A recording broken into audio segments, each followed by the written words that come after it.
Hola, mi nombre es Melisa Alejandra Melo, soy médica internista, trabajo con Telesalud apoyando las rutas de la telemedicina y también trabajo en una IPS prestadora de ASMED Salud, atendiendo pacientes de alto riesgo cardiovascular. En estos módulos vamos a tratar generalidades sobre la hipertensión, vamos a empezar hablando un poco sobre qué es la hipertensión arterial, un poco sobre la epidemiología a nivel de Colombia.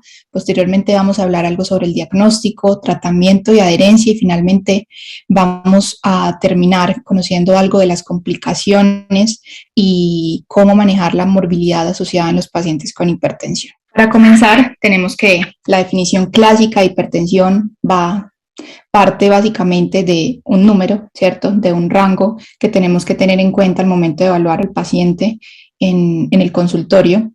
Se define básicamente como una tensión arterial sistólica mayor a 140 y una tensión arterial diastólica mayor de 90 milímetros de mercurio.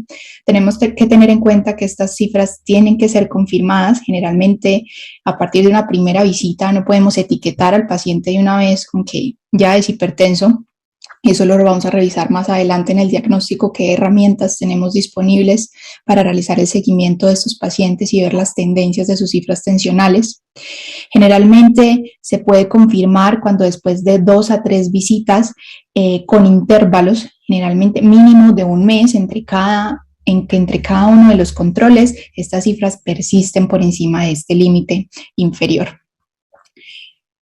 O también se puede realizar cuando el paciente por primera vez en el consultorio presenta unas cifras tensionales más allá de 180 milímetros de mercurio de la presión arterial sistólica y más de 110 milímetros de mercurio de la tensión arterial diastólica, y sobre todo si tiene enfermedad cardiovascular asociada.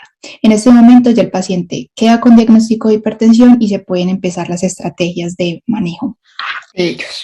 Bueno, sabemos que la hipertensión es una de las más importantes causas prevenibles de morbilidad y mortalidad prematura. Diversos estudios longitudinales y epidemiológicos, estudios clínicos controlados aleatorizados han mostrado que un incremento en la tensión arterial es la mayor causa de enfermedad cardiovascular aterosclerótica y no aterosclerótica, y además se ha vinculado a más de 9.4 millones de muertes a nivel mundial. La presión arterial elevada es un factor de riesgo para el desarrollo de enfermedad arterial coronaria, de falla cardíaca, de enfermedad cerebrovascular, de enfermedad arterial periférica, de enfermedad renal crónica y de fibrilación auricular. Y aunque la etiología sigue siendo desconocida, se acepta que es una enfermedad multicausal. Así como no queda claro un factor etiológico específico, no se pueden olvidar que existen diversos factores externos descritos que actúan como factores de riesgo y predisponentes para el desarrollo de hipertensión. Entre ellos se han descrito la industrialización. Se sabe que en países con altos niveles de desarrollo la presión arterial tiende a aumentar con la edad, hecho que se relaciona con una mayor ingesta de sal, mayor exigencia y competitividad con estrés psicosocial y laboral, consumo de alimentos procesados ricos en grasas y con la vida sedentaria. Aunque vivir en el medio rural no es protector como tal, la prevalencia en la población que vive en el campo es mucho menor que en los suburbios de las grandes ciudades. Con relación a la edad y el género, se sabe que la presión arterial en adolescentes hombres tiende a ser más alta que en mujeres. En las mujeres mayores de 50 años, la presión arterial se iguala a la de los hombres, incluso llega a ser mayor que en ellos una vez ha llegado la menopausia y perdemos ese factor protector hormonal, y continúa en ascenso hasta los 80 años, aunque obviamente tiende a nivelarse después de esa edad. Los adultos mayores están más expuestos a aumentos de la presión de pulso y a la hipertensión sistólica aislada por el fenómeno inevitable de la aterosclerosis. Existen factores técnicos propios, ya que en todas las latitudes se ha demostrado que los afrodescendientes tienen cifras tensionales en promedio más altas, desarrollan una enfermedad hipertensiva más precoz y más severa, particularmente en los Estados Unidos y en Europa. Todo es porque tienen cambios fisiopatológicos distintos a población caucásica. Se ha visto que en ellos hay una alteración a nivel del eje renina-angiotensina-aldosterona, son más sensibles y tienen alteración a nivel de la recaptación de sodio a nivel renal. Además de eso, tienen un proceso de engrosamiento y de stiffness arterial que los predisponen a tener cifras tensionales elevadas de manera mucho más temprana. Algunos estudios en nativos de Botsuana y otras áreas subsaharianas sugieren algún factor protector local, pues las cifras tensionales de esta población tienden a ser normal o al menos notablemente más bajas que otros afrodescendientes en países y sociedades occidentales. Así que probablemente vemos que no es solamente propio de la raza, sino que también tiene que ver los procesos de alimentación y estilos de vida. La migración es uno de los factores que se ha vinculado enormemente a todas estas enfermedades crónicas no transmisibles. Cuando se ocurre de zona rural a centros urbanos industrializados por lo general, aumenta el consumo de alimentos procesados, mayor carga de sal, grasa de origen animal, azúcares refinados, sedentarismo, la contaminación ambiental, la polución, también la contaminación sonora, así como diversas formas de estrés psicosocial con la consiguiente elevación de las cifras tensionales y del índice de masa corporal, predisponiendo a los pacientes a desarrollar síndrome metabólico de manera mucho más precoz. La herencia no se puede desligar de esta parte, es un conocido factor de riesgo de enfermedad hipertensiva, sobre todo cuando hay antecedentes en parientes en primer grado. De hecho, en la evaluación del individuo hipertenso, la historia de esta enfermedad en sus parientes inmediatos es un elemento que orienta frecuentemente a confirmar el carácter de enfermedad hipertensiva esencial o primaria. Otras variables que se han asociado es el bajo peso al nacer, el desarrollo fetal, el bajo perímetro cefálico, la ganancia acelerada de peso en el primer año. Se ha visto que aumentan el riesgo de padecer enfermedad hipertensiva en la vida adulta. La disponibilidad de los recursos de salud, es claro también esto, ya que hay dificultades en el acceso a servicios médicos, a medicamentos de calidad que empeoran el pronóstico más que la condición de pobreza en sí mismo, ¿cierto? Incluso en individuos que tienen resuelta su situación de salud y reciben directamente los medicamentos de su aseguradora, se ha visto también que la adherencia al tratamiento adecuado apenas puede llegar al 30%, así que eso nos pone con metas muy por debajo de lo que deberíamos tener.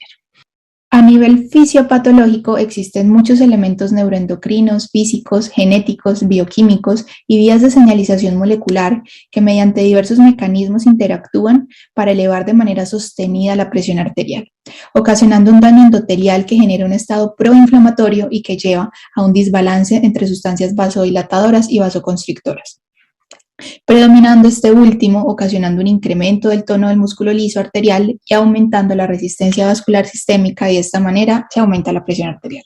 A nivel de la epidemiología, se estima que a nivel mundial hay una prevalencia del 30 al 45% en adultos, incrementándose con la edad en más del 60% en personas mayores de 60 años y produciendo en promedio 10 millones de muertes globalmente por año. A nivel de Colombia, según la última publicación del 2020 de la cuenta de alto costo, sabemos que en cuanto al género existe un mayor registro en casos en mujeres comparado con los hombres, con diferencias significativas a través de los años. Probablemente porque las mujeres consultan más al médico por diversas molestias y esto favorece el reporte de hechos, pero esta diferencia no solo es a nivel de la prevalencia, sino también en relación a los desenlaces. Hay evidencia que sugiere que la evolución a través de la vida de la tensión arterial difiere en mujeres comparado con hombres, resultando potencialmente en un incremento en el riesgo cardiovascular con umbrales más bajos de tensión arterial. Así que es algo a tener en cuenta no solo para el diagnóstico, sino también para definir metas de tratamiento. Hablando sobre la incidencia de la hipertensión arterial, se ha visto que se han reportado 416.254 casos nuevos de hipertensión arterial. La incidencia cruda de hipertensión fue estimada en 8.34 casos nuevos por cada 1.000 habitantes y el promedio de edad en los que se hacen los casos incidentes de hipertensión arterial fue en más o menos los 60 años de edad.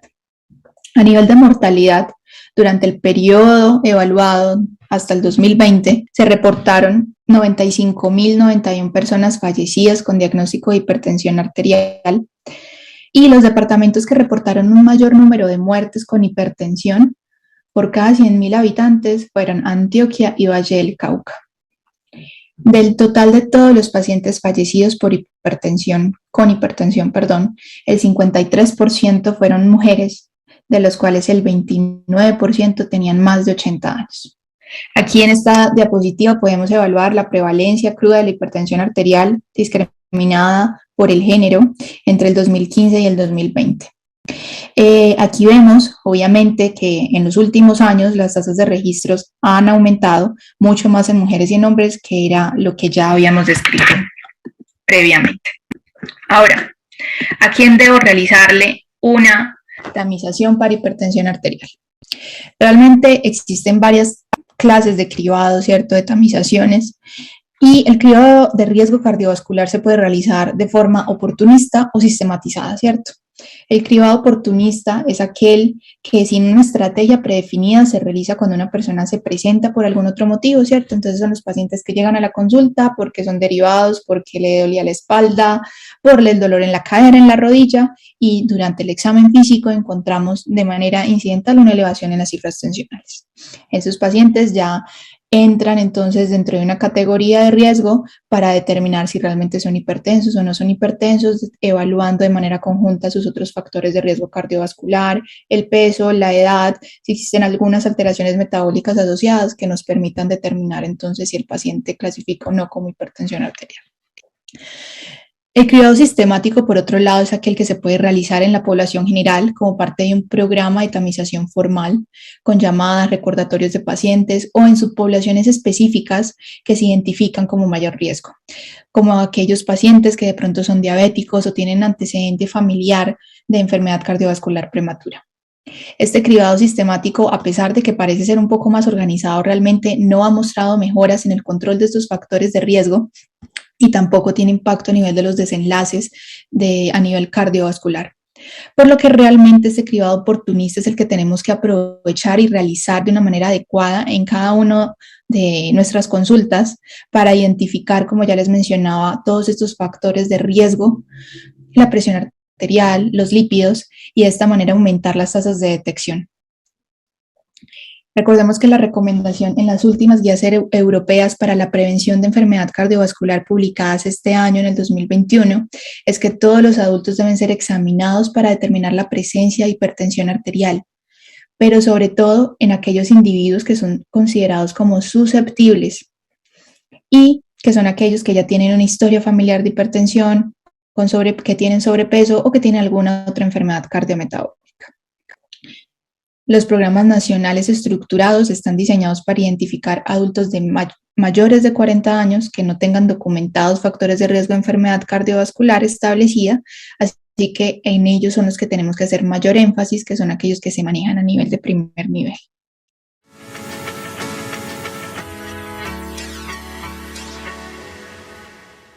Telesalud. Salvamos vidas a través de la tecnología.